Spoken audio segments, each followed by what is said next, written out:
Tudo bem? Não sei como é que tá a minha internet aí. Estão me vendo bem, me ouvindo bem, tá tudo certo. Vamos entrando. Quem puder me avisar se tá tudo certo, eu agradeço. Só para ver se vocês estão conseguindo me ouvir bem, tá? Oi, Lude, tudo bem? Que honra você por aqui. Ai, que bom. Maria Cecília, maravilhosa, minha Maria, saudade de você. Gente, é o seguinte, há muito tempo quero fazer essa live com o Guilherme. Ele já deve estar para entrar daqui a pouquinho. Não só porque, vou ser sincera, porque eu mesmo tive muitas dúvidas, né? Quando eu comecei a ler para os meus filhos. Oi, Dani, tudo bem? Porque eu tô acostumada a ler, mas para mim, né? E aí, quando eu comecei a ler para criança, eu comecei a ler. Eles eram muito pequenos, aí me senti até meio bobona, assim, sabe? Tipo, nossa, eles estão bebês, não estão nem escutando direito o que eu tô falando, e eu tô aqui lendo. Oi, Fer, tudo bom? E eu me senti até meio boba, assim, sabe? Nossa, mas nada a ver eu ficar lendo, né, pra eles, não estão entendendo nada e tal. Outra coisa também é aquela dificuldade da escolha, né? De escolher o livro. Então, eu lembro que eu pegava e comprava e lia, aí eu não gostava, daí eu pensava, mas será que eu tenho que ler? Eu posso ler e dar uma... Enfim, já que eu comprei, né, o livro, eu inclusive já assinei um clubinho de leitura muito ruim, que vinha com erros de português e tal. Eu pensava, será que eu leio e vou dando uma maquiada assim, né? Eu meio que vou inventando uma história só para aproveitar o livro que tá aqui na minha mão, mas umas ilustrações horríveis também, enfim. Ou será que não adianta eu ter que esconder esse livro, doar, mas você doar livro que você não gostou pra você também é sacanagem, enfim. Então eu mesmo tinha algumas dúvidas, inclusive em relação à atenção, né? A criança dispersou, e aí eu continuo lendo, eu paro, né? Como que lida com isso, como é que eu faço? Então eu mesmo tinha algumas dúvidas, por isso que eu convidei o professor Guilherme. Não sei se ele tá por aqui já. Mas, gente, o Guilherme, eu não sei se vocês conhecem, pra quem não conhece, vale a pena. De verdade, é um dos Instagrams que eu mais gosto hoje, assim, uma das páginas que mais me ensinam hoje. Deixa eu ver se ele pediu por aqui. Uma das páginas que mais me ensinam, porque ele fala, eu não sei se é porque eu gosto muito desse assunto, ele fala muito sobre estudo, não só sobre criança, né? Mas ele fala de estudo de adulto também, de rotina de estudo. Ele tem um curso de leitura e memória maravilhoso. Então ele ensina a respeito dessas rotinas, né, que a gente tem que ter, tanto está por aqui, tanto de adulto quanto de criança, e ele próprio tem uma vida de estudos que eu já vi alguns vídeos ele dizendo sobre isso. Então, quando eu quis falar sobre o assunto, eu falei, com o Guilherme. Oi, Guilherme, boa noite. Tudo bom, doutora Paula? Tudo bem? Tudo bem, e você? Como está? Tudo ótimo. Então, tá bom. Guilherme, muito obrigado, viu, pela sua disposição aí de conversar com a gente. Eu imagino que você tem uma agenda bem corrida, né? E deixa de ficar com a família aí para falar, mas eu acho que é um assunto que vai valer a pena. Não, é minha alegria e é sempre uma alegria estar podendo ajudar o pessoal e tudo, ainda mais esse tema que é tão importante também para as famílias todas, né? Então é uma alegria. Ai, que bom. Eu sou muito fã do seu trabalho, viu? Muito fã Ah, mesmo. muito obrigado, muito obrigado. Guilherme, vamos lá. Eu preparei algumas perguntinhas para te fazer, não só das que eu recebi da caixinha de perguntas, como direto as pessoas me questionam, como algumas que eu mesmo tenho de dificuldade, eu vou aproveitar aqui para te perguntar, que eu sei que será dúvida de muitas. A mais frequente é a seguinte, né? Vamos começar pelo início. As mães perguntam, quando eu começo a ler? Na barriga ainda? Quando é bebezinho? Eu tava contando que eu lia para os meus bebês, me sentia até meio boba, assim, né? Um mês de vida, eu lendo uma historinha. Então, primeira pergunta, eu queria saber isso, assim, quando que a gente começa? Sim, são etapas diferentes, né? Quer dizer, durante a gravidez já seria o começo. Mas, claro, é um tipo de leitura que a mãe e pai não precisa necessariamente ter uma rotina de leitura e tal, é simplesmente ter aquele estímulo já da música clássica, já é muito conhecido, felizmente é bastante conhecido, é bem popular até o pessoal saber que música clássica tem um bom efeito na gravidez, mas de vez em quando a mãe pegar, ter uma leitura em voz alta para poder ter aquela experiência já é uma coisa boa. Obviamente a criança já tem um certo desenvolvimento a partir de tantos meses, auditivo, ela já consegue captar de certo modo pelo menos a experiência sensível da voz da mãe, então o sentimento que a mãe está tendo ao ler, que às vezes a pessoa pode pensar assim, ah, mas é bobo, a criança não vai entender, obviamente, o significado das palavras que a mãe está falando, ela não foi ensinada a isso, mas ela entende a experiência sensível dos sentimentos que a mãe está tendo ao ler, então isso ela consegue passar para a criança, portanto... existe, e aí, portanto, como uma espécie de experiência auditiva também, dependendo da faixa etária, né? Embora isso seja mais uma vibração, não é que a criança está lá. Mas isso, claro, no ventre. Agora, depois que a criança nasce, ela é muito pequena, quando começa as primeiras palavras, ela já tem um bom entendimento de várias coisas. Antes disso, ela já consegue entender as imagens, então mostrar as imagens estimula muito ela. Até para ela começar a ser alfabetizada, né? Então, até aqui, eu peguei vários exemplos aqui de livros. Aqui tem um, por exemplo, ó, que a gente lê bastante com a Esther. Esther adora esse livro, é um livro francês. Ó, Mongrand e Magier, chama. É bem legal. Quanto tempo ela tem, Guilherme? A Esther tem 1 ano. Ela tem 1 ano e pouquinho. Então a gente mostra essas imagens e a gente descreve as experiências. É lindo esse livro. Então ele tem copos, tem várias experiências assim, né? A gente vai mostrando. E aí, nessa faixa, assim, para 1 ano, você começa o quê? E aí o bebê, quando ele já está um pouco mais avançado aí no primeiro ano de vida, ele já começa a entender essas coisas. Você começa a mostrar as imagens e mostrando as imagens relacionar as palavras com as experiências estéticas, visuais, arte bonita e tal. Coisas assim, uma música e outras coisas. Então, esse tipo de experiência, já a criança bem pequena, você já consegue passar. E aí, quando ela começa a ter as primeiras palavras, você vai mostrando as imagens, associando as palavras. Com isso, já começa a ficar mais fácil. A partir do momento que ela já começa a entender essa palavra, tal coisa, já começa a estar entrando na fase das histórias, né? Aí você já começa a conseguir contar histórias. Aí a gente já introduz aqui, por exemplo, a Bíblia Ilustrada. Tem um livro da Arca de Noé também aqui, que é muito legal. E aí começam as primeiras histórias. Então foi mais ou menos assim a progressão. Aí quando começam as primeiras histórias, daí dá para entrar fábulas, contos de fada, histórias mais simples, que tem uma sequencialidade. Aí já começa a passar para criança. Então aí a gente já está falando entre o primeiro ano e o segundo, né? Aí a partir do segundo, aí já começa a leitura de livros, cada vez maior grau de complexidade. Aí já dá para ler os livros para as crianças, né? E até a fase da alfabetização. Ela foi alfabetizada para ela começar a ler por conta própria. E daí você tem mais ou menos... mas então, você começa a ler para a criança quando ela se dá por viva, assim, quando ela está...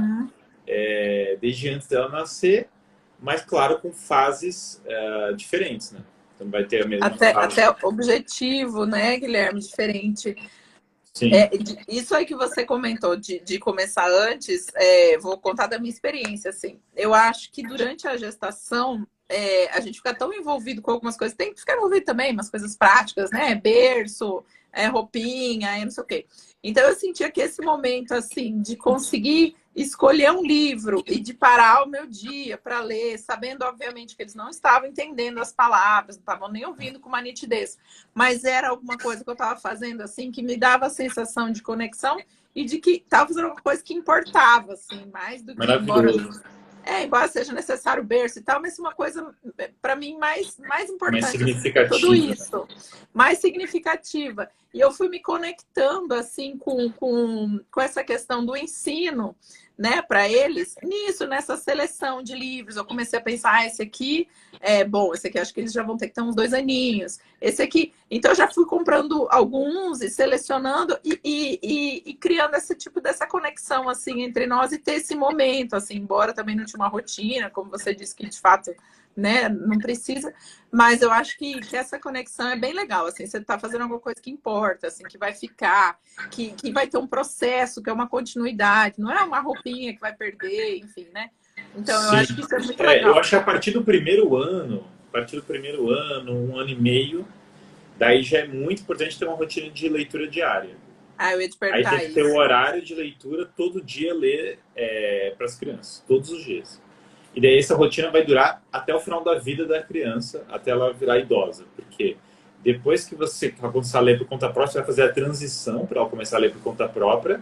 E aí ela vai continuar lendo por conta própria todo dia. Mas ela vai desenvolver o hábito da leitura diária antes dela começar a ler por conta própria. Então, eu acho que Uhum. do primeiro ano e meio, 2 anos já, nossa, já tem que estar ali, acho que 2 anos é uma idade ótima para isso, e aí vai embora todo dia. Aí tem que, de preferência, o mesmo horário. Se Ah, for o mesmo horário, é melhor. Guilherme, eu ia te perguntar assim, antes disso, com um pouquinho antes de um ano, por aí. Como é que eu faço a questão do acesso, né? A gente deixa perto, eu já cometi essa bobagem também aqui em casa. A criança pega o livro, ela ainda não conhece, ela rasga, né? Então, depois que eu sentei, eu apresentei e tal, ficou mais fácil isso. Mas eu queria saber sua orientação, assim, como que a gente faz? A gente deixa acessível? Eu começo por aqueles livros que não estragam, né? Que são de Sim, tecido e sim. tal, como que faz? Com certeza é bom dar para as crianças deixar acessível o livro que não estraga e tal, porque elas não tentam rasgar os livros quando elas são menores. A gente tem uma estantezinha pequena, uma prateleira mais baixa, para as crianças poderem pegar os livros. Aqui no caso a Catarina tá com vai fazer 3 e a Esther vai fazer 2, né? Aqui em casa. Uhum, Essa estantezinha é muito boa, elas pegam os livros, ela tem uma experiência própria com os livros. A Catarina uhum, só lá para os 2 e pouco, tal, começou a ter a experiência mais dela pegar o livro e ter uma experiência saudável com o livro sozinha, assim, uhum, de pegar e ler. A Esther, ela tem boa relação com os livros, mas normalmente tem que ser livros mais robustos para ela não uhum, rasgar. Então, isso é importante. Ela, livros muito simples, muita imagem. Isso para uhum, Esther, no caso. A Catarina já pega histórias complexas. Por exemplo, já faz um tempo bom que ela pegou, assim, por exemplo, sei lá, o Pedro Coelho tem aqui, né? uhum, E ela pegou a história do Pedro Coelho, ela conta a história do Pedro Coelho. Você dá para ela, assim, uhum, ela reconta, ela mostra as imagens e vai recontando a história. Então a Catarina, a gente foi progredindo com ela, ela já está num nível razoavelmente complexo de história, desses poemas aqui também da... Tem um livro assim, por exemplo, tem esses contos de fado, uma versão clássica assim também uhum, que ela pegou. Então uma narrativa como essa do Pedro Coelho, como uma Branca de Neve clássica, alguma coisa assim, ela consegue recontar inteira, né? uhum, Mas é isso, ela tem leitura diária e tudo. Então a gente faz também ela contar pra gente. Então ela recontar. uhum, Então isso é muito importante, a criança revisitar a história. A Esther está numa fase que é mais assim, ó, essa é uma bola, esse é um cavalo, ela está aprendendo a falar as primeiras uhum, palavras. E as uhum, narrativas para ela tem que ser muito simples, assim, que nem eu brinco com ela com um livro lá que ele é de comer, não, é não sei o que, então são coisas assim uhum, nesse grau. Embora na mesma idade eu já lesse algumas fábulas do Êxopo para a Kat, tem aqui até essa livro aqui uhum, que a gente lia, então eu já li algumas fábulas para ela, são curtas, é uma fábula que a gente está falando de é uma coisa bem curta mesmo, assim, tipo, é um parágrafo, 2 parágrafos, a fábula. Então essas histórias mais curtas já é uma idade legal para começar a introduzir pequenas fábulas, pequenas histórias e contos. Mas realmente dá acessível para elas, tem que ser conduzida a experiência. A experiência da leitura com a criança vai ser conduzida. Tanto uhum, a mãe tem que fazer um papel, a mãe e o pai, de manter a atenção da criança, que é um desafio. uhum, Aqui, quem faz mais a leitura com as meninas aqui em casa é a Ana, né? Eu às vezes também faço, mas quem faz diariamente, assim, com frequência, é a Ana, e eu, entre alguns dias, vou pegando elas, fazendo uma atividade. E assim, a Ana tem toda uma rotina para manter a atenção dela, sabe? Para tirar as uhum. distrações do entorno, para contar uma história, para mostrar as imagens, para atrair. É todo um ritual para fixar atenção pelo máximo tempo possível, né? Isso eu acho que é bem importante mesmo. Né? E, Guilherme, estão perguntando aqui em questão de tempo, assim, você tem uma orientação em relação à faixa etária média? Assim, claro que varia, mas para a Eu gente acho que ter uma ideia. o padrão, pensando numa criança geral, criança mais velha, a gente está falando de idades bem tenras aqui, né? Mas assim, pensando na Uhum, criança geral, o ideal seria as crianças terem um horário de pelo menos 1 hora de estudo diário, né? 1 hora de leitura. E a criança muito pequena, ela obviamente não vai fixar o tempo em 1 hora, embora isso, que idade você está falando, mais ou menos, Guilherme? a partir do momento que a criança passa ali dos 4, 5 anos, 6 anos, quando ela Uhum, começa já a entrar uhum, ter uma maturidade um pouquinho maior, dá para ela pegar e começar essa 1 hora de leitura até indefinido, certo? Até para mais. uhum. Uhum. daí para cima, mas uma hora Pelo direito no menos uma chão. hora. Uhum. É, exatamente. Eu acho que uma criança de 10 anos, 9, aí ela tem que estar realmente com essa uma hora reservada para leitura. O tempo líquido de leitura dela não vai ser uma hora, mesmo que os pais façam um maravilhoso trabalho de tirar distrações, de ficar em cima. Ah, detalhe isso. Se os pais não ficarem em cima para a criança ler todo dia, não vai ler, certo? E se os pais não selecionarem Uhum. leituras boas, nada de Capitão Cueca, essas coisas. Você pode pegar assim, pegar, pô, vai ler coisa boa. Vamos ler o Êxodo, vamos ler Crônicas de Nárnia, tá até aqui, né? Para crianças mais velhas, assim, isso é ótimo para começar. Tô cheio dos Uhum. livros aqui hoje. Assim, a Ana selecionou os livros aqui para mim, então tô com um arsenal aqui. Mas se os pais não sentarem com as crianças, fizerem elas lerem todo dia, naquela uma hora, elas não vão ler. Elas não vão fazer. É uma Uhum. coisa que é inevitável. Então, até elas desenvolverem o hábito de conta própria, demora um bom tempo. E isso, eles têm que sentar ali e fazer. Mas eu diria que uma criança de 6, 7 anos, 8, 9, 10, indo para aí, ela tem que estar com essa uma hora reservada de leitura, mesmo que nas idades mais novas, ela não tem o tempo líquido de uma hora. Uhum. Isso vai demorar um tempo até conquistar essa uma hora. Então, e é importante isso para fazer essa transição para alfabetização também, né? Para quando ela está sendo alfabetizada, ela já ter aquele tempo reservado. A criança menor que isso, criança de 4 anos, 3, 2, 1, ela vai tendo tempos de atenção crescentes. Então, na verdade, você tem que fazer uma progressão do tempo de atenção dela. Quanto que é o Uhum. máximo que eu consigo puxar ela em atenção? Você vai ter que Uhum. descobrir idade por idade e ir arrumando até você chegar nessa uma hora. Essa uma hora vai Uhum. demorar anos para chegar nela, não é uma coisa que vai chegar. Mas quanto mais cedo chegar, melhor. Embora a expectativa tenha que ser realista. Você vai pegar uma criança de 2 anos e falar, agora você vai ficar uma hora lendo. Embora você possa reservar uma hora, 2 horas de atividade com a criança. Isso sim, claro, isso é Uhum. natural. Agora que ela vai ler seguido uma hora, daí já é uma expectativa um pouco irreal para a faixa etária. Embora algumas crianças tenham mais atenção, mas você vai arrumando, é progressivo mesmo. Né? É muito bom isso que você falou, assim, vou comentar para as mães da minha experiência. Eu acho que uma criança, sei lá, de 1 ano e pouco, a gente consegue, com uma história bem contada, aprender no mínimo uns 15 minutos. E aí isso vai aumentando, né? Hoje eu consigo ler para os meus 30 minutos, eles têm 3 anos, acabaram de fazer. Tranquilamente, assim, eles ficam meia horinha escutando tranquilos. E eu tenho, e não é Sensacional. não estamos falando de temperamento, eu tenho 3 temperamentos diferentes, tem um sanguíneo, porque tem muito nisso, meu sanguíneo não para, até recebi uma dessas, meu sanguíneo não para, o meu colérico fica querendo saber o fim da história. Claro que isso tem uma certa influência, mas eu acho que é isso, o hábito, a progressão, não tem como a gente ter uma expectativa que vai sentar já, né, no primeiro dia, ficar meia hora, e o envolvimento com aquilo, né, então eu acho que desde a escolha, quando eu vou comprar, normalmente eu mostro para eles, eles assim, mais ou menos escolhem. Aí eles amam quando chega. Então, acho que envolver nesse processo também, a gente escolhe na noite anterior o que vai ler no outro dia. Então, eles já ficam ansiosos para saber qual que vai ser, né, de amanhã. E aí, eu tenho mais de um, então cada dia um escolhe. E eles sabem a escalinha deles. Hoje é dia do fulano escolher. Então, todo esse envolvimento, eu acho que faz com que eles fiquem mais focados né, nessa questão. E outra coisa que você falou que é importante é quando a gente começa a pedir para eles recontarem, né? Eles engajam mais, né? E aí eles ficam com mais atenção, porque eles sabem que eles vão ter que recontar e tal. E eu queria que você falasse um pouquinho sobre isso. Quando que você acha que dá para a gente pedir para recontar? E se a gente poderia, assim, repetir o mesmo livro várias vezes, o que você orienta em relação a isso? Sim, não, pode repetir o mesmo livro várias vezes, até é desejável isso, quando elas são muito, muito pequenas. Quanto menor a criança, mais a repetição é necessária, é importante. Elas pedem, e com razão elas pedem, porque elas estão querendo fixar os primeiros padrões, né? E você tem que Uhum, trabalhar leitura, meditação, memória e exposição. Essa é a sequência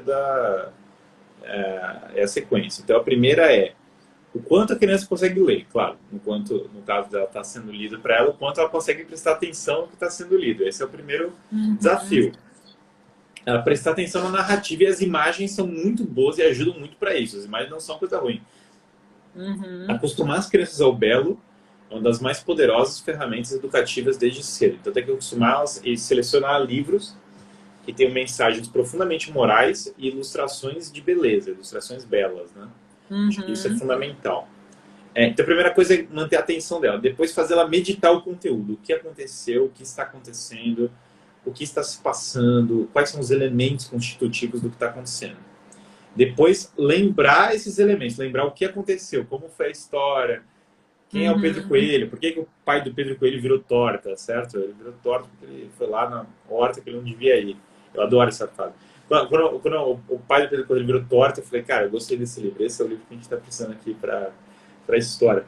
Então, assim, depois a gente foi na casa do Pedro Coelho. Aqui em Curitiba tem a casa do Pedro Coelho. A gente foi lá. Tá, Ai, que legal! Ele tem uma casa do Pedro Coelho, levou ela. Daí ela começou a contar a história. Estava super agradável. Então, basicamente, recontar a história é fundamental para desenvolver a memória. E aí você a exposição já está sendo desenhada nesse ponto que faz parte também da memorização, da capacidade que a criança conseguir expressar o que ela leu. Ela conseguir expressar as coisas, colocar de maneira sequencial e ordenada tanto a sequência dos argumentos como os elementos descritivos. São duas coisas. Você tem ela descrever da maneira correta, que nem a melodia de uma música. Essa sequência ela tem uma concatenação adequada, e o outro é se a descrição dela é precisa dos pontos, né? Claro, o nível mais alto ainda você conseguiu analisar, aí é melhor ainda, mas aí é uma criança mais velha que se espera isso, né? Por exemplo, eu tenho duas alunas de 10 anos que estão fazendo interpretações maravilhosas. Eu estou trabalhando com as Crônicas de Nárnia, o Andrew Lang, os fabulosos livros coloridos, né, do Andrew Lang, o Hobbit, o Senhor dos Anéis, e elas estão fazendo interpretações incríveis. Então, com 10 anos, 9, até, poxa, crianças de 7, 6, dependendo da criança, conseguem fazer interpretações incríveis. Agora, isso é posterior a ela ter conseguido expor muito bem o conteúdo objetivo do que estava na leitura.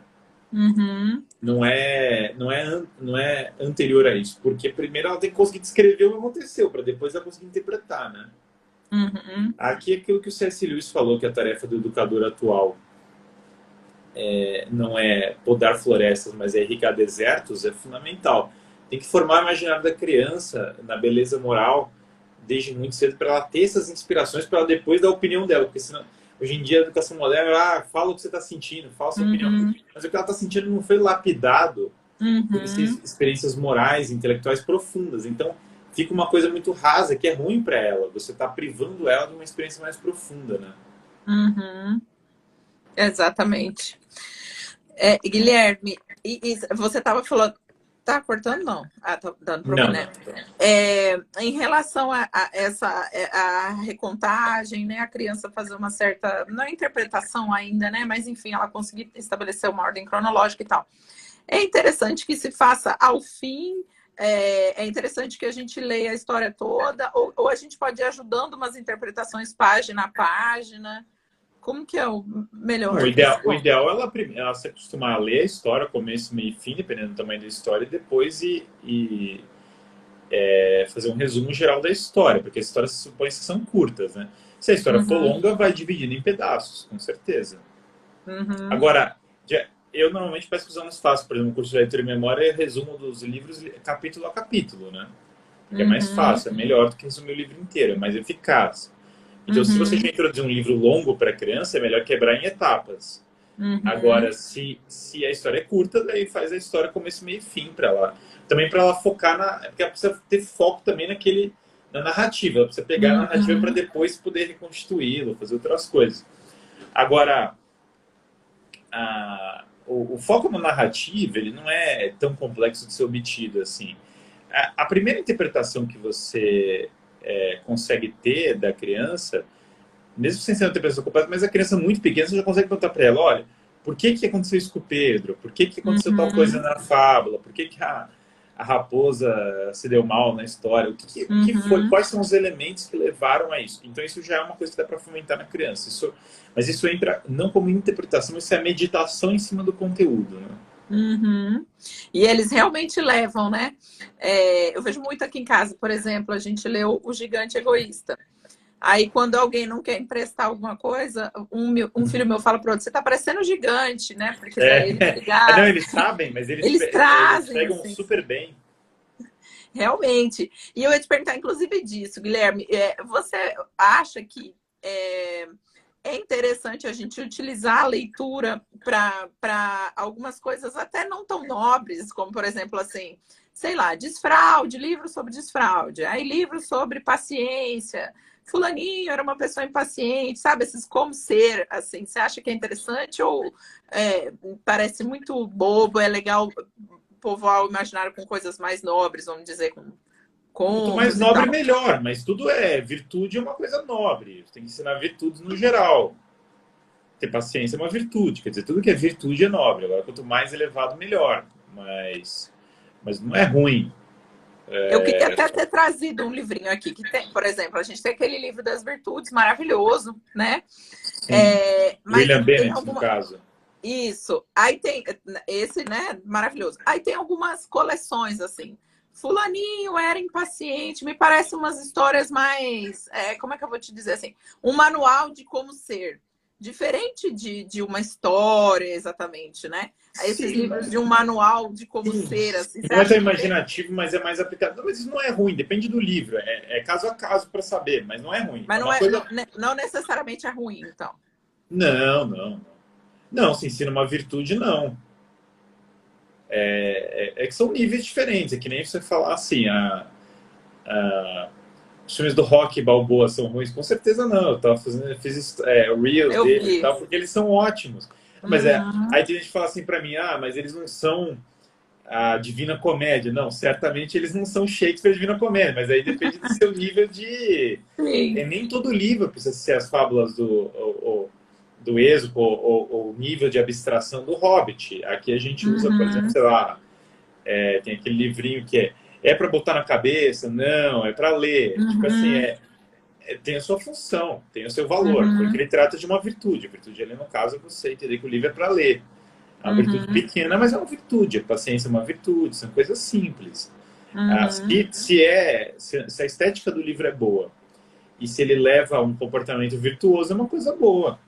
Uhum. Agora, o que seria ruim seria a educação se limitar só a exemplos muito concretos e sem ter nada que Uhum. eleva a mais. Mas isso não é negativo, isso, aliás, é positivo, né? Eu Porque vejo tudo é assim, virtude. A vida humana tem que ser uma constante luta pela virtude, né? tem inclusive esse é o nome da coleção, Coleção das Virtudes. E eu vejo que os meus, essa especificamente eu comprei no escuro, assim, sabe, para ver como é. Como parece um manual, gera zero interesse. Quando eu pego eles, meus filhos já ficam bravos, porque não tem uma história, assim, parece um manual. Fulaninho não pode ser assim, porque, sabe, ele não engaja. Agora, o livro das virtudes eles amam, até pela ilustração, que é maravilhoso. Então, eu fiquei me perguntando isso. E você comentou do exemplo e tal. Eu queria saber exatamente isso. Até que ponto, assim, o exemplo ele realmente influencia, porque eu vejo que muitos pais têm expectativa de que os filhos se tornam grandes leitores e os próprios não são, né? E aí fica um pouco mais complicado, né? Não, Você os nota pais. isso? Uhum. Você nota isso, assim, que realmente crescer no meio de livro, ver os pais realmente lendo, o tanto que não ter o livro físico, os pais lendo o livro físico ali, você acha que influencia de alguma Eu forma? acho que influencia. Eu acho que os pais têm que ter. Primeiro que assim, os pais têm que ter a rotina de estudo deles, diária. Todo mundo tem que ter, até porque eles têm coisa da profissão deles para estudar e tem outros assuntos para se levar. Então os pais têm que estudar todo dia. E o ideal seria os filhos verem que os pais estudam todo dia. A rotina Uhum, diária de estudos não tem que ser uma coisa dos meninos, tem que ser uma coisa da casa. A casa uhum, tem que ter uma rotina diária de estudos e os pais têm a deles e os filhos têm a deles. Eles precisam uhum, entender eles precisam entender isso. Isso é fundamental. Se eles verem o pai ler o livro físico, melhor. Coisa ótima. uhum, Aqui tem até uma coisa legal que eu vou fazer com os meninos também. Aqui eu lembrei que ele está aqui com o Seu Boa Aventura, do Tolkien. É bem legal esse uhum, livro. uhum, A Catarina fez pintura desse livro. Então, os pais podem fazer dinâmicas, podem montar dinâmicas de exercícios, de ilustrações em cima dos livros. Isso é uma coisa que é muito salutar também, porque também fomenta a afeição pelas histórias, pelo carinho das histórias, né? Mas uhum, basicamente o pai e a mãe precisam ter uma rotina diária de estudos e os meninos precisam ver isso, isso é fundamental. E precisam entender que todo mundo tem que estudar todo dia, por períodos longos. Longos que eu estou falando é 1 hora. Isso aí não era para ser considerado longo, está sendo considerado muito longo hoje, porque a nossa Uhum. sociedade a gente está cheio de tudo menos leitura. De qualquer maneira, há um desafio particular hoje, que é o da tecnologia. Então tem que limitar acesso à tecnologia das Uhum. crianças. E claro que Uhum. isso faz mal. E não é das crianças, tem que limitar de todo mundo. As pessoas Uhum. estão com uso excessivo de telas. E isso não é positivo para elas, obviamente. E é claro que tem aquele teórico da comunicação que é o Marshall McLuhan, que ele fala isso. Ele fala, cara, você tem o celular, ele é muito mais envolvente do que o Uhum. livro.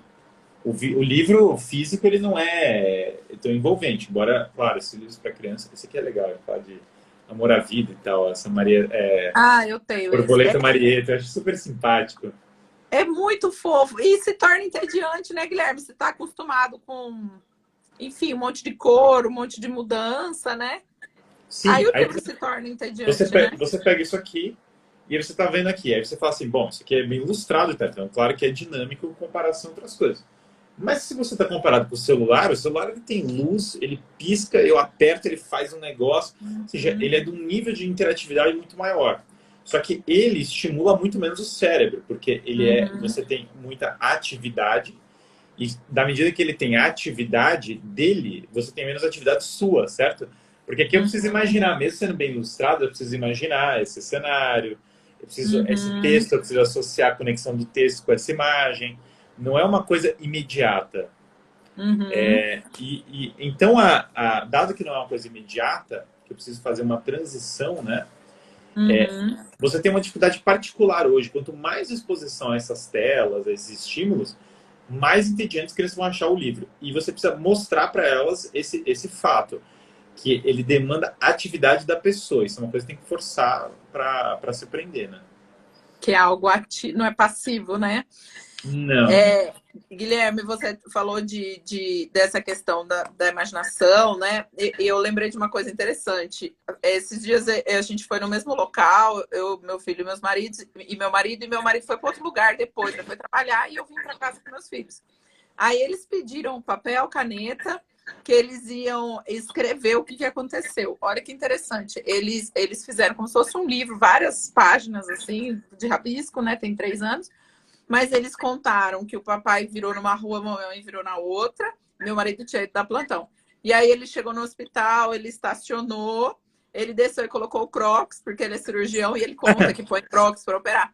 Ele colocou o Crocs, que era preto. Enfim, eles fizeram um livro imaginando assim os próximos passos do pai, né? Por que ele virou? Para onde que ele foi, né? O que ele vai fazer? Eu achei muito, muito interessante isso e essas coisas alimentam, assim, né? Eu tô contando porque as mães acham que assim, ah, leu, pronto, acabou. Não, vira um hábito dele começar a imaginar as outras coisas e falando assim um pouco da minha área como que isso diminui uma série de angústias, até de doenças, porque as pessoas que não têm imaginação, elas sofrem, porque tudo é uma novidade, né? Por exemplo, a pandemia, meu Deus, o que teve de pessoas que adoeceram, mas como? Nunca imaginei, como nunca imaginou? A gente já teve várias, né? Outras, como que nunca leu? Ai, o que será que vai ser das crianças que ficaram privadas? Ai, dá uma lida, já tem um monte de gente que ficou privada outras vezes, né? Ai, uma vacina nova, já tiveram outras, enfim.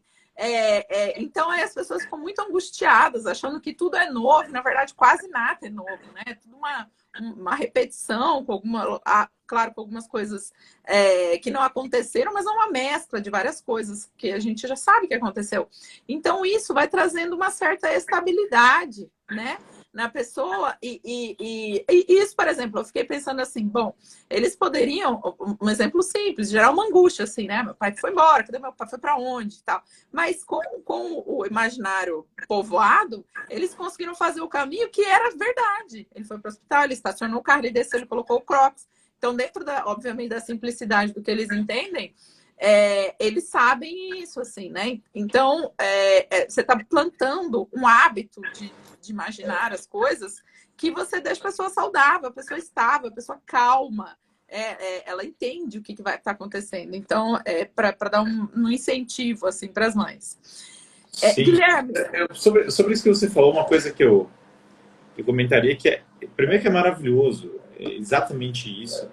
E quando você educa o imaginário, você está povoando ele com coisas boas. Então, na verdade, eles já começam a formular esse tipo de coisa da melhor maneira quando você povoa de coisas boas. Se você não educa o imaginário, você está deseducando ele. Você larga o menino para assistir Hora da Aventura, o Bob Esponja.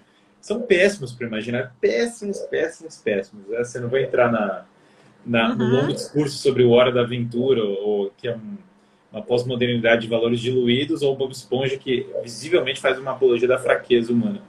E assim, eu acho que esse tipo de coisa, você vai deformando o imaginário da criança. Você larga ela lá e ela vai vendo aqueles símbolos deformados, assim, né? E aquilo vai deformando. Então, na verdade, quando fala assim, mas esse negócio do imaginário e tal, a tendência que eu vejo quando você não forma o imaginário, ele tende a ser deformado. E aí a criança começa a ter ansiedade, começa a ter não sei o quê, criar outras coisas que não tem nada a ver e tal. E quando ela tem aquele imaginário mais bem formado, ela já vai naturalmente pensando coisas mais elevadas. Fala, estava pensando sobre o céu, estava pensando sobre a salvação da alma, estava pensando sobre o bem, estava pensando sobre outras coisas. Então, aquele imaginário vai sendo naturalmente, a criatividade dela, ela é aflorada de uma maneira positiva, né? Exatamente. Isso estabiliza mesmo, assim, desde criança novinha. Eu já cheguei a me perguntar se seria, obviamente não tem como a gente mensurar, mas se seria a ausência de telas, né? Que a gente sabe que tem um baita de um benefício para a calma da criança e outras coisas, né? Então eu já andei tentando quantificar assim, as mães que não têm tela, mas também não leem. E realmente o benefício é muito maior, porque justamente isso, até algumas angústias de separação, por exemplo, a mãe vai trabalhar e volta. A criança, a partir dessa idade que a gente está falando, 3 anos, 2 anos e meio, até, se ela tem esse imaginário, ela já sabe que vai voltar. As coisas que não são tão materiais, que não são tão presentes ali, né? A abstração começa a ficar mais presente e isso traz calma para todo mundo. A partir do momento que você consegue abstrair, traz calma para todo mundo. Então, realmente é uma baita de uma herança, assim, que a gente deixa. Se a ausência de tela sozinha resolvesse, todo mundo era extremamente bem educado há 100 anos atrás, o que não é uma realidade. É verdade. Embora a educação tivesse vários méritos há 100 anos atrás, não é verdade que todo mundo era bem educado. Muita gente era muito mais educada. As pessoas que fizeram a Revolução Francesa, que verdadeiros bárbaros, foram educados na base de muitos livros. Então, o problema também a qualidade, qual o livro, qual o imaginário, quais os valores estão sendo passados. Não é uma questão simplesmente de tirar algo. Tirei as telas, agora meu filho... Tirei as telas, todos os meus brinquedos são de madeira e tudo que é estímulo acessível foi tirado. Beleza, mas não quer dizer nada. Se o menino não aprendeu virtude, beleza e verdade, não adianta. Então, às vezes eu acho que o pessoal foca muito em aspectos muito exteriores, que não são ruins, eu acho ótimo. Brinquedo de madeira eu acho ótimo. Eu acho tirar as telas fundamental. Eu acho tudo isso fundamental. Mas não é a solução per se. Você demanda um trabalho ativo de passar bons conteúdos. Não é realmente só uma questão de tirar algo e achar que isso vai resolver a educação, né? Muito bom. Guilherme, alguém perguntou aqui, eu também queria te perguntar a respeito de línguas, né? Você mostrou aí um livro em francês. Você acha que pode causar uma certa confusão na criança, a leitura de livro de outras línguas? Como que funciona isso? Não, a criança, na verdade, ela é muito bem disposta a aprender outras línguas, né? Se os pais quiserem dar uma formação desde cedo para a criança em mais de uma língua, é maravilhoso. Então, ela, claro, tem um limite não é para você... Cada livro em uma língua, imaginar que ela vai pegar todos. Aí também já... Porque está aprendendo as primeiras palavras, mas as línguas têm um benefício maravilhoso. Quanto mais cedo, mais fácil para elas começarem a aprender, na verdade. A Catarina, a gente fez pouca coisa nesse sentido, mas fez algumas coisas que foram interessantes. O inglês, a gente está tendo um incentivo do inglês, né? Algumas coisas de inglês, tal, músicas, outras coisas, fonemas. E o italiano, a gente foi na casa da minha avó, eu fiz questão de colocar algumas coisas do italiano. Então, eu botei minha avó para falar com ela em italiano, a gente botou ela para cantar as músicas em italiano e tal. Então, a gente tem essa coisa. Minha avó fala super bem, então minha avó, a mãe dela era da Itália, então ela já puxou isso e tal. Então, são coisas que a familiarização desde cedo é muito positiva para as crianças, né? Se o pai quiser dar uma educação bilíngue também, isso é totalmente viável, isso não é ruim, isso é de bom espírito. Hoje em dia a gente aprende tanta coisa inútil, né? Eu acho que línguas é uma coisa importantíssima, mas claro, não dá para exagerar, mas é um conhecimento importante. A minha avó terminou o colegial dela, hoje em dia a gente nem entende mais isso, né? A minha avó terminou o colegial dela sabendo italiano, espanhol, inglês, português e tinha aulas de latim. Caramba. Esse era É o outro. colegial normal. Não era, ela não estudou em nenhum colégio de educação clássica, nada normal, era simplesmente Uhum, colégio normal. Fez o mesmo colégio que eu, assim. Eu terminei o colegial, sei lá, eu até tinha uma certa noção do italiano e do inglês, mas assim, foi muito por conta minha, não era uma coisa que me uhum. passaram mesmo. Então, de fato, esse incentivo das línguas é importante sim para a formação das crianças. Eu acho que a preocupação do pessoal aí é em relação a se isso superestimularia, mas eu concordo, eu também acho que não, acho que é bem positivo, vale a pena, né? Não, e quando eu falo super estimular, esse tema é ótimo, porque assim, tipo aquele livro da Catherine Lecuyer, eu acho ele exagerado nas coisas do estímulo às vezes, um pouco. Porque assim, não é que é ruim, claro que não é.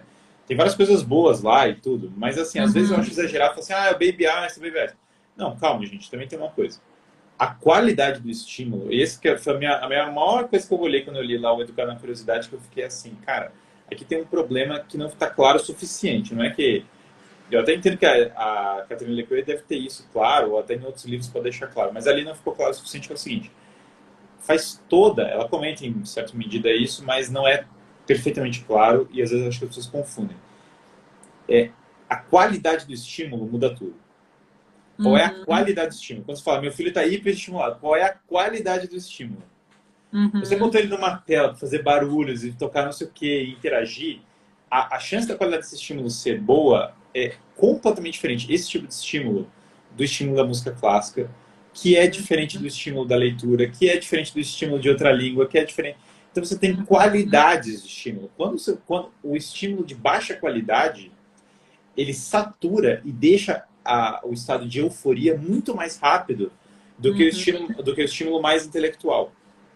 Do mesmo modo, se eu ligar uma música de heavy metal, o estímulo ele vai ser muito mais acelerado do que o estímulo do bar, certo? Você vai ficar Uhum. estimulado muito mais rápido, de uma maneira muito mais. O adulto vai ficar mais hiperestimulado do que se eu der uma música do bar. Então, do mesmo modo, isso vale para a criança. A leitura, ela não é um exagero de estímulo, ela é outro tipo de estímulo. Então, claro que a criança muito pequena, você vai tomar um cuidado para ela não ficar num estado de espírito excessivamente inquieto.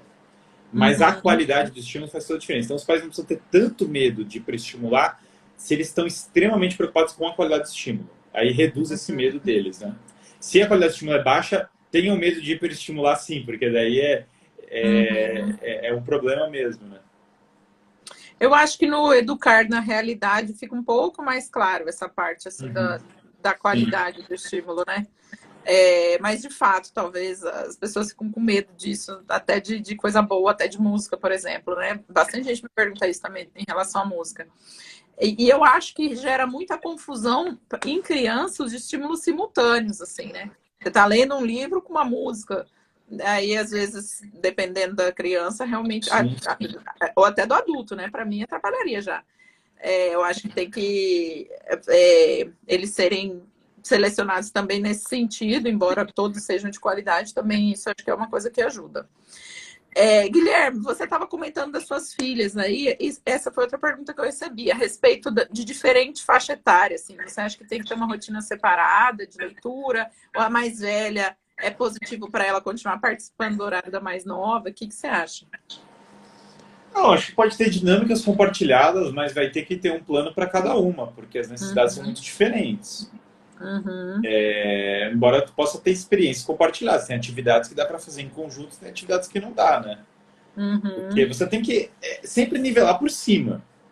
Uma das uhum, partes mais importantes da educação é você ir até o limite da criança. E até o limite da criança não é forçá-la antinaturalmente, é simplesmente você está sempre puxando para cima um pouquinho, certo? Não é uhum, fazer assim, então agora vai ler. E a gente nivela muito por baixo na nossa educação, a gente nivela por uhum. baixo. Eu já cheguei a dar Platão, para meninos do colegial, já cheguei a dar Shakespeare para meninos do colegial e ter bom resultado, ter ótimos resultados. Uhum, Então, na verdade, tinha gente que ficava chocada, falava, caramba, você vai dar esse livro para os meninos e tal. E eles vieram agradecer, depois eles leram muito bem, porque você tem que puxar uhum, para cima. Ah, mas é fácil? Claro que não é fácil. Claro que eles demoraram um bom tempo para conseguir pegar. Mas por que deveria ser fácil? A gente nivela muito por baixo. Então eu acho que a gente tem que nivelar por cima. E para nivelar por cima, não dá para a gente pegar o mais velho e fazer ele ficar só na atividade do mais novo. Porque a sua tendência sempre vai ser nivelar pelo elo mais frágil, pelo que tem mais dificuldade. Se você botar os dois juntos e falar, pô, vai ser a mesma atividade para todo mundo. O que tem mais dificuldade, ele vai pautar a atividade, porque ele não vai conseguir fazer algumas coisas que você acabar fazendo que eles conseguem fazer. Então, para algumas dinâmicas compartilhadas é ótimo, porque o mais velho ele vai puxar o mais novo, ele vai aprender a ter paciência, ajudar a ensinar uma coisa para o mais novo. Aqui em casa, muitas vezes a Catarina está ensinando a Esther uma coisa, está mostrando o livro para... A Catarina pega esse livro aqui, esse mesmo livro aqui, o francês, e mostra para... Aqui tem o do Robert Louis Stevenson, está bem simpático também. Ela pega assim, ela mostra, olha, Esther, não sei o quê, e conta a história para ela. E esse tipo de dinâmica é maravilhoso, assim, porque está criando uma experiência compartilhada. Então, dependendo da dinâmica, dá para puxar as duas. Dependendo da dinâmica, é melhor não, é melhor separar. Então, depende muito de qual exercício, né? Guilherme, eu acho que isso aí de nivelar por baixo, concordo super com você, não só na leitura, mas em tudo, assim, né? Os pais normalmente acham que a criança ainda não consegue arrumar a cama, ainda não consegue tirar o prato da mesa, enfim, isso se estende para tudo. E eu acho que essas abordagens muito, não pode, vai traumatizar se você, né, forçar demais. Isso leva a subestimar as crianças, que é uma coisa muito, muito ruim mesmo, né? Então, eu concordo contigo, eu acho que é melhor o mais novo ir participando do mais velho, né, da atividade, e fazer esse engajamento, né? Os meus também, eles brincam, eles falam, eu sou a mamãe, você é o filhinho. Deita aí que eu vou ler para você. Aí pega o livro e fica folheando e tal. Então, eu acho que esse tipo de hábito, assim, já é uma coisa muito legal. Guilherme, eu queria te perguntar dos contos de fada, para menino, para menina, o que você indica aí para nós? Se você tem alguma, você separou alguns, se você tem algum para indicar, uma edição exatamente, a importância deles. Sim, a gente está com bastante coisa interessante, né? A gente tem, obviamente, o livro das virtudes, como você falou, do William Bennett, que é muito legal. A gente tem o Andrew Lang, tem os fabulosos livros vermelhos, o vermelho, o amarelo, o azul. Mas os pais têm que ler antes os contos e selecionar, sabe? Tem uns contos que são mais próprios, uns que são mais impróprios. Tem que dar uma selecionada prévia. Não dá para pegar só os contos e dar assim, restrito, que tem umas coisas assim meio punks. Assim, você tem que olhar assim, qual é cortou a cabeça, não sei, um negócio meio assim, que às vezes, dependendo da idade, não é o caso. Tem esse aqui também, né, de Santos Heróis, do Andrew Lang, que é bem legal. Dá para pegar isso. Fabulistas, os dois grandes fabulistas clássicos são o Êxopo e o Fedro. O Fedro é romano e o Êxopo é grego. Esses são muito tradicionais. Os irmãos Grimm são interessantes as fábulas, mas eu tenho para mim que os irmãos Grimm selecionam pior que o Andrew Lang, certo? Que eles são piores, eles não selecionam tão bem. Então dá para achar uma coisa boa, mas tem que cavar mais do que o Andrew Lang. O La Fontaine eu já acho que ele seleciona melhor que os irmãos Grimm, por exemplo. O La Fontaine foi projeto lá do Luís XIV, né, para reeducar as crianças da França. E às vezes ele tem umas sacadas muito boas, alguns contos do La Fontaine, algumas fábulas que ele coloca que são muito legais, a forma como ele seleciona. Você tem aí também eu acho que essa linha, eu acho que talvez esse já sejam bons. Tem o Hans Christian Andersen, que é muito legal. Andersen tem o dinamarquês, né, dos contos, ele tem várias histórias legais, a Menina dos Fósforos e outros que são famosos são dele, né. Eu acho que para contos de fada dá para ir por aí, né, pegando... O Andrew Lang vai pegar coisas mais medievais, mais tradicionais até. O Andersen é mais moderno, assim, o perfil, né, mas não deixam de ser interessantes. E o Fedro e o Êxopo são fabulistas, na verdade, né? Um perfil um pouco diferente, mas é bem interessante também, são bem antigos, né? E a gente falando em idade, Guilherme, esses, por exemplo, que você está falando, a gente poderia, a partir de 2 anos, por aí, eles já conseguem. Já. Novamente, depende muito de qual fábula, qual conto, qual história. Tem que ser feita uma seleção, né? Mas o que eu gosto, a perspectiva que eu gosto é essa, começar com as fábulas e os contos de fada, né? Para pegar os bem novinhos e depois ir progredindo nas histórias, né? Daí você tem o Tolkien e o Lewis são maravilhosos. O Tolkien é legal porque ele tem vários níveis, né? Então você tem o Tolkien Cartas do Papai Noel, Senhor Boaventura, que são para os bem pequenos. Uhum. Daí depois começa o Tom Bombadil, o Mestre Judean, que são para os pequenos, mas não tanto. E aí depois vem o Hobbit, que já são os meninos um pouquinho maiores. Então você tem aí uma... O Tolkien ele fez de propósito uma sequência, e depois vem o Senhor dos Uhum. Anéis, que ainda é mais velho ainda. Então você vai até... você vai assim dos bem pequenos aos mais velhos. Foi um trabalho muito bem feito dele. O C.S. Lewis não tem tanto isso, é mais o Crônicas de Nárnia, depois começa a trilogia cósmica. Mas mesmo assim, Crônicas de Nárnia é um dos melhores para introduzir, para os mais velhos também. A, certamente o Júlio Verne é muito bacana, a Ilha do Tesouro é muito bacana, principalmente para meninos. Também um pouco mais velho, aí já é mais velho mesmo. Né? Uhum. Ó, o pessoal tá perguntando se tá anotando. Depois eu vou fazer um post disso. Eu vou organizar, fazer um post, acho que vai facilitar para vocês. Fiquem tranquilos. E eu prometo para as pessoas, não sei quando vai sair isso, mas eu vou correr com isso, mas eu prometo para as pessoas, eu vou fazer na livraria, na minha livraria, eu vou criar uma seção só de livros para educação, livros infantis. Nossa, seria maravilhoso. Seria A gente maravilhoso. vai fazer isso. A gente está correndo com as coisas para organizar tudo e tal, mas a gente vai colocar lá na Tá livraria. faltando hora no dia aí, Guilherme. Não, mas vai sair, vai sair. Eu vou viajar, eu vou ter mais 2 viagens para o Brasil Paralelo e tal, nesses próximos dias e tal, que vão estar bem corridos, mas eu vou achar ainda esse tempo eu vou dedicar esse tempo para os livros, para a educação. Quem sabe até essa live aqui já não é um motivador que a gente precisa para correr com esse trabalho. Guilherme, se eu puder dar uma sugestão, algo que eu vejo as mães com muita dúvida é em relação à faixa etária, né? Qual que é ideal para minha faixa etária? Talvez alguns Sim. kits, assim, né? Seriam legais de progressão, assim. Se eu puder dar uma sugestão, acho que seria isso. Guilherme, eu vou te fazer mais uma pergunta em relação... você citou alguns aí. Você vê alguma necessidade de diferenciação? E se sim, a partir de que idade? De seleção de temas de menino e de menina ou não? O que você acha? A partir dos 10 anos, 8, 9, 10, quando começa a entrar por aí já é mais legal a diferenciação, começa a ficar mais clara, né? Uhum. E aí, os meninos gostam mais de livros de aventura, mais com guerras, mais não sei o quê, e as meninas têm mais histórias que apelam mais para o público feminino. Um exemplo classíssimo, assim, tipo, a Jane Austen, ela visivelmente tem um apelo mais para o público feminino, um negócio...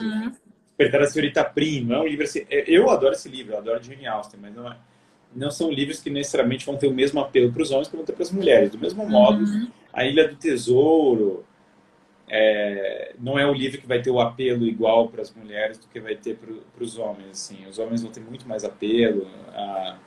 O livro da Selva do Kipling tem mais apelos masculinos. Então, claramente, você tem uma diferenciação maior aí a partir dessa faixa etária mais quando já começa mais essa fase de aproximando dos 10 anos, 6, 7, 8, 9, 10 já estão aí, já tá bom de ter uma diferenciação boa quando a gente já está entrando nessa fase, né?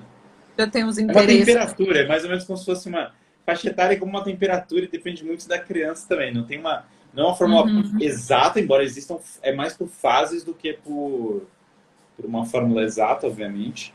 Mas você tem ali uns anos que você começa a ficar mais claro, né? E depende muito da criança, realmente depende muito da criança, mas de qualquer modo a tendência é essa, né? Entendi. Guilherme, vou te fazer uma última pergunta. Você acredita que a gente faz de tudo para envolver a criança, né? Para aumentar a atenção dela e tal. Eu queria uma orientação geral em relação assim, a criança perdeu a atenção. Eu acelero a história, eu interrompo e começo outra hora. Eu tento incentivar, né, a focar ali a atenção de novo. Um excesso de teatro, assim, né? Fazer muito teatro, muita feição, muita entonação. Poderia também atrapalhar depois, porque, né, esse amor pela leitura. O que você acha? Tem que dosar. Tudo na educação você tem que dosar amor, entretenimento e disciplina. Então tem que ter os 3. Às vezes está faltando um pouco de dinâmica. E dá para introduzir mais dinâmica, mais entonação, mais teatralidade. Isso faz parte do homem. Um pouco mais de elemento lúdico. às vezes não está faltando elemento lúdico, às vezes está faltando disciplina, está faltando botar ordem, e lei e ordem na casa. E às vezes está faltando um pouco mais de afeição para direcionar a criança. Então, realmente varia do caso, mas tem que ter um equilíbrio dessas coisas, né? Porque se desequilibra... Eu lembro assim, em sala de aula, eu comecei como professor, engraçado, eu ainda tinha um pouco mais de influência dessas linhas mais modernas, né? E aí eu comecei a minha turma de sexto ano, né? E aí, caos, né? E daí eu falei, vamos fazer dinâmicas, vamos botar eles em grupo e tal. E daí eu comecei a ver que, cara, não funciona essas dinâmicas. Aí eu falei assim, não é isso. Aí eu falei, bom, vamos começar a botar eles para limpar a sala, entendeu? E eles vão esfregar o chão da sala, porque eles estão bagunçando tudo. E aí começou a dar muito certo. Começou a melhorar. Só que daí eu comecei a puxar demais na disciplina. Daí eu comecei a ver que eles estavam se afastando. E eu vi que isso também não era correto. Então eu comecei também a trazer histórias mais divertidas e tal. Então você tem que meio que ter uma disciplina e umas regras. As regras, elas não podem ser transigidas. Então, tudo na vida dos crianças tem que ter regras. Que nem a Esther não pode subir em cima da mesa. É uma regra. Obviamente, a partir do momento que foi estabelecida a regra, ela faz questão de querer subir em cima da mesa para desafiar os pais e mostrar que ela vai subir. E aí ela vai ter que ser tirada da mesa e tal. Então tem regras que não podem ser transgredidas. Tem coisas que não é questão de uma regra ser transgredida. A criança se distraiu porque por outros caminhos. Então você faz alguma outra coisa para chamar ela. Tem coisas que você faz uma pergunta para ela. Uma pergunta, mas nessa história que aconteceu. Às vezes eu paro e mostro assim para elas, falo, nossa, olha isso aqui e tal, esse elemento aqui e tal. Aí já volta, né? Eu mostro o meu interesse na obra. E aí até é engraçado, porque às vezes eu estou lendo com a Catarina, por exemplo, e daí eu mostro o meu interesse na obra. Aí eu falo assim, nossa... Aí a Esther tá lá longe, ela vem... Já quer ver também o que está acontecendo. Ela já quer entrar no livro, ela começa a puxar assim tem um pouco de conflito de idade, a Esther é menorzinha, então às vezes ela puxa o livro, né? Então a experiência dela é um pouco mais rústica, assim, com a história, né? Mas, de qualquer maneira, quando você demonstra atenção na obra, a tendência é a criança querer se empolgar mais, né? Entendi. E, por exemplo, leitura durante, sei lá, o jantar, o almoço, ou perto de dormir, você acha que atrapalha? Você acha melhor um horário exclusivo para isso? Ou pode ser? Como extra, eu acho que não, mas não como leitura principal. Tem que ter o horário exclusivo da leitura. Eu não acredito em não ter horário exclusivo da leitura. Eu acredito que como extra, leitura na hora do jantar, leitura na hora de dormir, tudo acrescenta. Aqui em casa a gente faz leitura... A gente faz em algumas refeições a gente conversa com elas. A Catarina conta história, né? Refeição, tudo. Ela senta na mesa, ela tem aquela torre montessoriana, sabe? E ela sobe no negócio, senta na mesa e conta as histórias do dia. A gente entra nos assuntos com ela. Então, isso, algumas refeições a gente lê também. Já leu e tal. À noite, é costume todo dia, toda a rotina da noite... E estou tendo mentoria e estou na live. Então a Ana está com as meninas nessa hora. Eu estou com as meninas na hora do banho, mas na hora da historinha eu já não estou mais. A Ana lê com as meninas todo dia. Ela pega e lê mais histórias à noite. Fora o horário de leitura delas de manhã. Então elas têm um horário de leitura certinho, mais organizado, com atividade, outra coisa de manhã. E aí à noite tem um reforço. Fora isso, às vezes ainda tem uma leitura na refeição. Como extra, é ótimo. É a mesma regra que eu dou para audiobook. O pessoal fala assim, tem uma rotina intelectual tal. Posso ouvir audiobook? Com certeza.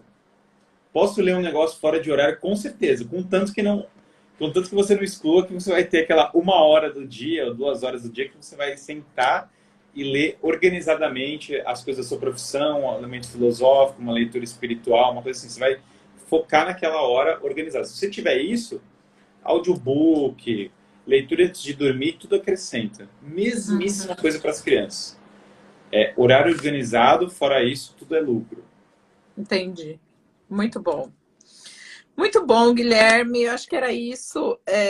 Acho que esclareceu muita coisa do que eu gostaria e que as pessoas me perguntam.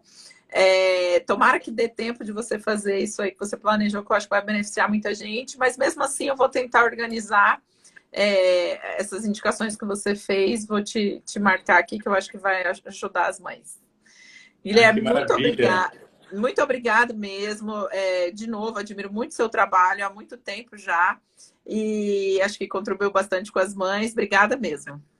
Não, a alegria é toda minha, é um prazer imenso.